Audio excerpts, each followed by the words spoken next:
A very beautiful morning from wherever you are watching us from. Welcome to the Morning Momentum. Today is Friday, 8th of November. It is very cold in the city, and we are here to give you an update of the top stories making the headlines on the papers this morning from the comfort of your living room. Now, my name is Alfonsoh. I use the hashtag The Morning Momentum at Younib MEDIA TV at Alfonsoh Albakwekwe.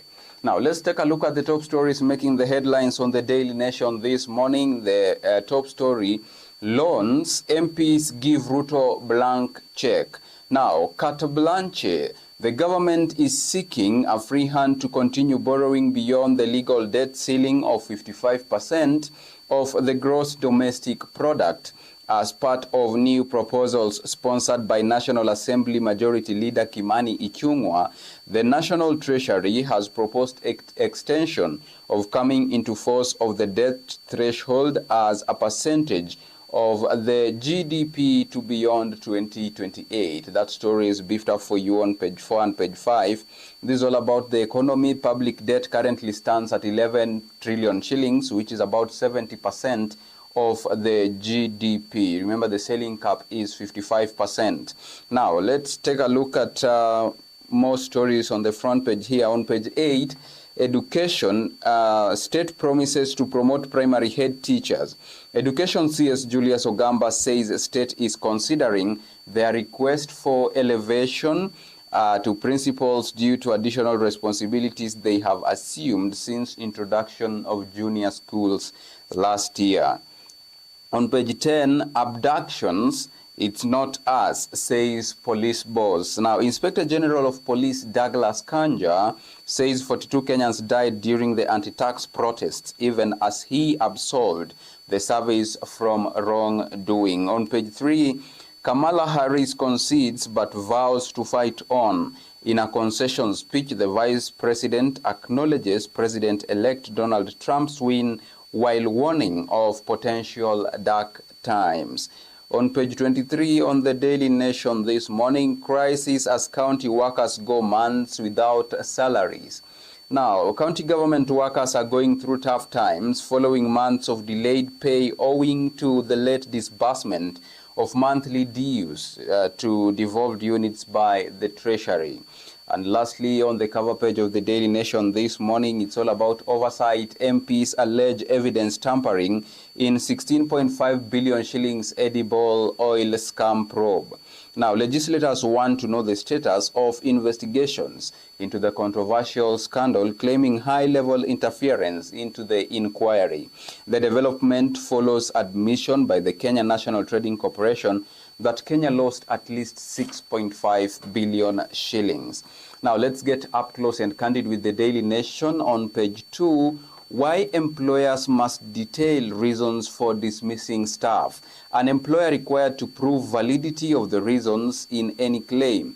Judge rules there must be procedural and substantive fairness in effecting contract termination. That story is beefed up for you on page 2. Still on matters labor laws, court allows Nairobi County employee to keep 643 million shillings wealth. The High Court has dismissed a case by the anti-graft body seeking the forfeiture of more than 643 million shillings in assets and funds belonging to Nairobi County employee and coordinator and co-director of Popular Club 1824 on Langata Road. Justice Nixon Sifuna said Mr. Wilson Nation Kanani and his spouse satisfactorily explained how they acquired the assets and the funds. That story is beefed up for you on page 2. Now, on page 3 of the Daily Nation this morning, Kamala Harris concedes election to Trump, vows to fight on. She encouraged her supporters not to give up even in their disappointment. Harris rose to the top of the Democratic ticket in July after Biden stepped aside. That story is beefed up for you on page 3 of the Daily Nation this morning. Democrats engage in anxious discourses on America. Now, in anxious conversations across the U.S. on Wednesday, Many Democrats were struggling to understand what led their neighbors to vote Republican Donald Trump back into the White House. Some feared that Tuesday's presidential election showed their values. Left-leaning, socially liberal were now firmly a minority among Americans in a divisive campaign. More of that on page 3. On page 4 this morning, inside plan to hand Ruto blank check for more borrowing. Debt ceiling by MPs in 2023 was 55% of the GDP, and CBK data shows public debt stood at 10.6 trillion shillings as of June 2024 compared to 10.3 trillion shillings recorded in June 2023. The new proposal seeks to amend Section 50 of Public Finance Management Act 2012, and it is contained in the Public Finance and Management number 4 Bill 2024. It seeks to amend Section 50 of the Public Finance Management Act 2012, the Principal Act. The bill is sponsored by National Assembly Majority Leader Kimani Ichung'wah. This is planned to ensure that as the 2028 deadline approaches, there is a new law extending grace period by 5 more years. That story is beefed up for you on page 4. On page 5 of the Daily Nation this morning, court extends freeze on 10.5 billion shillings roads fund. The High Court has extended an order freezing the disbursement of 10.5 billion from the Roads Maintenance Levy Fund pending the determination of a petition filed by the Council of Governors. Justice Lawrence Mugambi directed the respondents in the case, including the Kenya Roads Board, Cabinet Secretary, Treasury and Transport, Kenya Urban Roads Authority and Kenya Rural Roads Authority, to file responses in the matter. That story is beefed up for you on page 5. That story is beefed up for you on page 5 of the Daily Nation this morning. On page 6 now, Kome pushes back on Ruto attacks. Head of state has on several occasions accused the judiciary of interference. Chief Justice says accusations of judicial overreach by the president were baseless. Now, Chief Justice, in her own words, 3 arms of government should operate independently, and that discussing court matters in public forums would not be a resolution. If you are aggrieved by a decision of a magistrate, please do not vilify them at the church, at the funerals, at open places, because we have no way of responding. To be a judge or an adjudicator or a judicial officer, you need a very thick skin, because you should not be listening to what the public is saying. Nobody has ever tried to influence me as a trial judge, as a judge of appeal, and as a Supreme Court judge. Those are the words of Martha Koome. On page 7, Whitman speaks out amid push for her recall. Now, the U.S. ambassador to Kenya, Meg Whitman, has pushed back against calls from Kenyan opposition leaders and sections of the public urging her recall, reiterating her commitment to positive U.S.-Kenya relations. Critics have accused her of meddling in Kenyan affairs, particularly concerning her comments on the country's political landscape and electoral process. That story is beefed up for you on page 7 of the Daily Nation this morning. Let's stay there a little bit and take a look at the agenda here. Inside Raila's night meeting with ODM ministers. Now, sources say it was an informal consultative meeting that ought not to raise eyebrows. Mr. Odinga held talks with CSS from ODM and top party officials on Tuesday evening. That story is beefed up for you on page 7. On the itinerary on Friday, Mr. Odinga is to unveil his vision for Africa. 10th is the date this month that the ODM leader will be expected to attend a Thanksgiving ceremony for ODM National Chairperson Gladys Wanga. That story and more of it on page 7. Let's take a look at page 8. State promises to promote head teachers. Now, they are in charge of pre-primary, primary, and junior secondary education.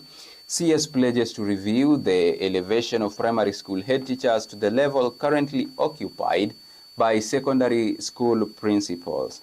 So this is what primary school head teachers want: increase the salary for head teachers to reflect the expanded responsibilities of managing comprehensive schools. Also promote teachers and head teachers in primary schools who have furthered their studies. Ensure the timely release of free education funds, ideally before school terms begin, to facilitate smooth school opening operations. State to address gaps in digital infrastructure and teacher training across the board, and also expand school meals programs.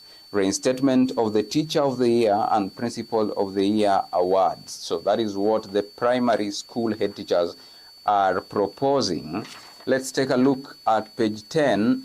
Police officers not involved in abductions, Kanja insists. KNHCR says deaths and torture had the hallmarks of police involvement. Now, Inspector General of Police at pains of explaining why investigations into kidnapping and disappearances are taking an eternity. That story is whipped up for you on page 10. Now, here are the statistics. The numbers of those arrested during the Anti-Finance Bill 2024 demonstrations, according to the police chief, is 1,552. You want to catch up with more of those insights on page 10. Now, let's take a look at page 12 here on the Daily Nation. Moi Keen laments paying heavy price for family name. Legal team of former wife accuses Collins Kibet of using delay tactics to dodge responsibilities. Kibet says he is an orphan relying on donations from well-wishers. You want to catch up with that story on page 12 of the Daily Nation this morning. Let's move on swiftly and shift gears. Take a look at the expert opinion now. Raila's visionary leadership poised to transform AUC. Now, as the African Union Commission prepares for its next leadership election, the candidacy of Raila Odinga stands out as a beacon of hope and progress for the continent. Mr. Odinga, a seasoned statesman, a dedicated Pan-Africanist, embodies a unique blend of historical achievement, knowledge, experience, and a forward-looking vision that positions him as the ideal candidate to drive Africa forward. You want to catch up with more of those insights on page 15. Now, let's move on and take a look at page 16. World welcomes Trump's drama. President Barack Obama was at his best during the last day of this U.S. presidential campaign. Now, I saw one speech where he tackled every perceived weakness of the current administration with fiery passion, charisma, and eloquence. Now, these are the sentiments of Mutuma Matthew, and you want to catch up also with that opinion on page 16. On page 17, reporting inspiring stories about Kenyan immigrants in the state. Now, the article is an inspiring narration of Hulda Momanyi, whose election victory emphasizes her role as a trailblazer for Kenyan immigrants in the American politics, says Sam Ongeri. Now, you want to catch up with that inspiring story of Hulda Momanyi, who was elected in Minnesota, the first Kenyan to be elected in the House. That story is beefed up for you on page 17. Let's take a look at the DN2 The Voice article for the lovers. 70 kilometers to life, price of motherhood. As 50 modern health facilities stand empty in Tiati, one grandmother's mad heart becomes the difference between life and death for desperate mothers facing a treacherous journey to the nearest hospital. That inspiring story is beefed up for you there also on page 7 of the DN2 Voice article. Hulda Momanyi Hilsley, the daughter of Kenya who defied all odds to win U.S. state seat. You want to catch up with that. Also, good read, tale of the woman who made a president abolish FGM. That inspiring story is beefed up for you on page 8 of the article, which you will get on a copy of today's Daily Nation. Let's take a look at county news. We start with a crisis as county workers go months without pay. Problem attributed to a National Assembly Senate dispute. County authorities also cite challenges in effecting social health insurance fund deductions. Our story is beefed up for you on page 23. In Nakuru County this morning, Kanu building sold over 221 million shillings electricity bill. After more than 2 decades of court battles, Kanu House in Nakuru has been auctioned over 221 million shillings owed to Kenya Power. Now, the Solai auctioneers, the company hired by Kenya Power to sell the property, said it had received an offer of 70 million by Monday evening. Let's move on and take a look at more county news on page 24. In Kisumu County, police given nod to hold suspect in Wells Fargo boss murder. The 5th suspect in the killing of Wells Fargo senior employee Willis Ayeko will remain in custody for 30 days as investigations continue, a court has ruled. Now, new push to end abuse of women during childbirth. Motion in House aims to ensure expectant mothers get dignified care in hospitals. You want to catch up with more of that on page 24. Now, on the international scene this morning, years on, Trump faces an emboldened Kim. Anger and soul-searching takes hold of the Democratic Party after Harris' loss. North Korea, Ukraine, China, Iran, and other hotspots are more interconnected than ever before. That story is beefed up for you on page 25. Briefly, South Sudan to fight statelessness. The United Nations Human Commission Rights has welcomed South Sudan's accession to 2 treaties aimed at eradicating statelessness globally. On Tuesday, Juba acceded to the 1954 Convention relating to the status of stateless persons and the 1961 Convention on the Reduction of Statelessness, 2 UN conventions. You want to catch up with that on page 25. South Africa closes border with Mozambique. This is in Johannesburg. South Africa has shut its main border crossing with Mozambique over safety concerns as protests against last month's poll in Mozambique escalate. At least 18 people have died in the protests as opposition supporters demonstrate against what they say is a fraudulent win by Frelimo, the party that has ruled Mozambique since 1975. Now let's take a look at business news. Bar slump hits Safaricom Ethiopia. Kenyan unit grows. Foreign subsidiary to take longer to break even. Telco posts a 17.75% decline in its earnings for half year ending September. Coop IFC enter deal to boost women ventures is another top story this morning. The International Finance Corporation, IFC, is extending $370,000, an equivalent of 47.6 million shillings, worth of advisory support to the Cooperative Bank of Kenya to help advance its lending to women-led businesses. The support program started at the beginning of the last month and follows a recently disclosed 18 billion shillings onward lending facility that Coop Bank received from the IFC to increase its lending to micro stories beefed up for you on page 28. Briefly, in the hospitality industry, Australian cafe chain enters Kenyan market. Now, Australian cafe chain, the Coffee Club, is set to make an entry into Kenya's market in partnership with local oil retailer Lukman Petroleum. The collaboration is via 646 million shillings investment seeking to capitalize on Kenya's rapidly growing cafe culture and rising demand for quality food and beverage experiences. That story is beefed up for you on page 28. Now, let's take a look at sports news as we conclude this morning. Now, we start with golf. 200 golfers to vie for Mary Carano Trophy. Event started last year as a monthly ladies competition. Lady golfer Karano has represented Kenya in many international tournaments. You want to catch up with more of that on page 37 of the Daily Nation this morning. Let's take a look at motorsports. 29 drivers to battle in 2024 Rally Cross finale.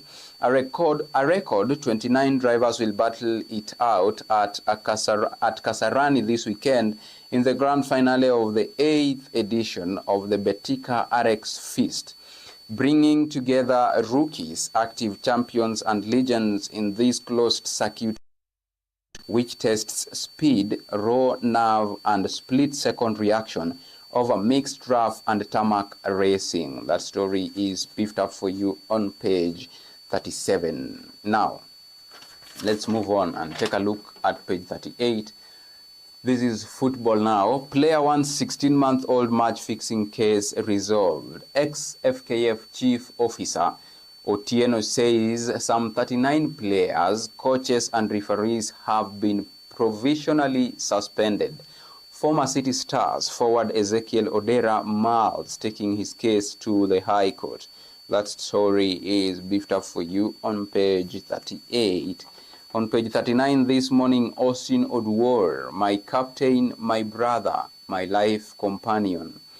Kenyan football has lost a remarkable man, a giant among men, and I have lost a piece of myself. Austin Oduor was my brother, my friend, my companion through the journeys of childhood and manhood. Now, this is a tribute of Austin's brother, penned down on page 39. Now, let's take a look at the cover page of the Daily Nation this morning. MPs allege tampering in 16.5 billion shillings oil scam probe. Senators claim high-level interference in investigations that began last year. KNTC admitted that Kenya lost billions in the importation deal. Now, also, page of the Daily Nation this morning, court dismisses cases against GMO ban lift. The High Court has dismissed several petitions challenging the lifting of the ban on genetically modified organisms food, saying the matter had been dealt with by the Environment and Land Court last year. In a dispatch in October 2022, the Cabinet filed a 10-year ban imposed on the biotechnology foods, sparking a number of court cases over fears that the importation of GMO foods might be harmful to human health, animals, the environment, and biodiversity. Now, with that story of court dismissing the cases against GMO, we come to today's end of the morning momentum. Thank you so much for staying with Younib TV. Our heartfelt extensions also goes to all those who made this broadcast a success. Behind the lens, Raphael, Wangila, and the Chief Controller, Anifa, Kavira. I have been your host, Alfonsoh. See you on Monday, same time, same place. Until then, have a beautiful weekend ahead.